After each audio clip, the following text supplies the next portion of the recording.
여러분 안녕하세요. 오늘은 코골이가 보내는 건강 신호에 대해 이야기해 볼까 합니다. 많은 분들이 코골이를 단순한 잠버릇으로 생각하지만 사실 코골이는 우리 몸이 보내는 중요한 건강 적신호일 수 있습니다. 코골이는 수면 중 코, 후두 등 상기도 구조물이 떨리면서 나는 소리인데요. 기도가 좁아지면서 공기가 빠르게 통과할 때 주변 조직이 진동하며 소리가 발생합니다. 그런데 코골이가 심해지면 수면 무호흡증으로 이어질 수 있다는 사실 알고 계셨나요? 수면 무호흡증은 수면 중 기도가 막혀 호흡이 일시적으로 멈추는 질환입니다. 통계적으로 3035세 남성의 약 20%, 여성의 약 5%가 코골이를 겪고 있으며 60세 이상에서는 남성의 60%, 여성의 40%로 그 비율이 증가합니다. 특히 비만인 경우 코골이 비율이 3배 정도 높아진다고 하니 주의해야 합니다. 습관성 코골이 환자의 약 70%가 수면 무호흡증을 동반한다는 보고도 있습니다. 그렇다면 코골이와 수면 무호흡증은 왜 생기는 걸까요? 주된 원인은 수면 중 기도, 주변 근육이 이완되어 기도가 좁아지는 경우입니다. 선천적으로 턱이 작거나 혀, 편도, 목젖이 큰 경우에도 코골이가 발생하기 쉽습니다. 비만이나 폐경기 이후 여성, 소아의 편도 및 아데노이드 비대도 원인이 될 수 있습니다. 코골이와 수면 무호흡증은 단순히 잠자는 동안 불편함을 주는 것 이상의 심각한 문제를 일으킬 수 있습니다. 잦은 각성으로 인해 깊은 수면을 취하지 못하게 되어 만성 피로, 졸음, 집중력 저하, 기억력 감퇴, 심지어 우울증까지 유발할 수 있습니다. 더욱 심각한 것은 심혈관계 질환의 위험을 증가시킨다는 점입니다.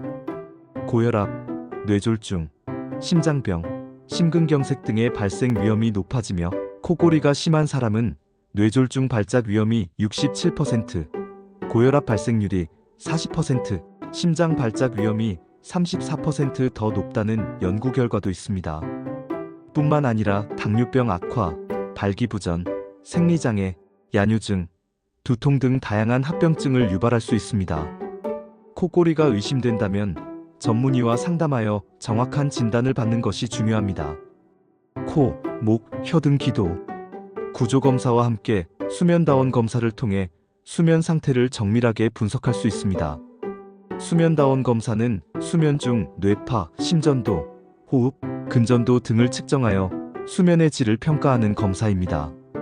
다행히 2018년부터 수면무호흡증, 주간과다졸림증, 기면증은 건강보험급여 혜택이 적용되니 부담 없이 검사를 받아보실 수 있습니다. 코골이와 수면무호흡증 치료에는 다양한 방법이 있습니다. 먼저 생활습관 개선이 중요합니다. 체중 감량은 코골이 증상 완화에 큰 도움이 됩니다. 체중 10% 감량 시 수면 무호흡증이 약 50% 감소하는 것으로 알려져 있습니다. 옆으로 누워서 자는 것도 기도를 확보하는 데 도움이 되며 규칙적인 운동, 금주, 수면 전 약물 복용 자제, 취침 전 과식 피하기 등도 코골이 완화에 효과적입니다. 코 막힘이 있다면 식염수, 세척이나 가습기 사용을 통해 코를 시원하게 유지하는 것도 좋습니다. 구강내 장치나 양압기 치료도 고려해 볼 수 있습니다. 구강내 장치는 치과에서 맞춤 제작하는 장치로 혀와 턱을 앞으로 당겨 기도를 넓혀줍니다.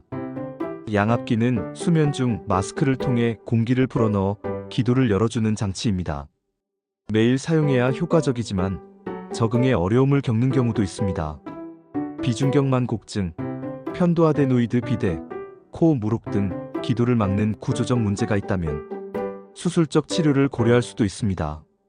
중요한 것은 환자의 증상에 맞춘 맞춤형 치료를 받는 것입니다. 코골이는 단순히 잠버릇이 아닌 질병이라는 인식을 가지고 적극적으로 대처하는 것이 중요합니다. 경미한 코골이라도 나이가 들면서 악화될 수 있으므로 정기적인 검진을 통해 건강 상태를 확인하는 것이 좋습니다. 오늘 알려드린 정보가 코골이로 고민하는 분들에게 도움이 되었기를 바랍니다.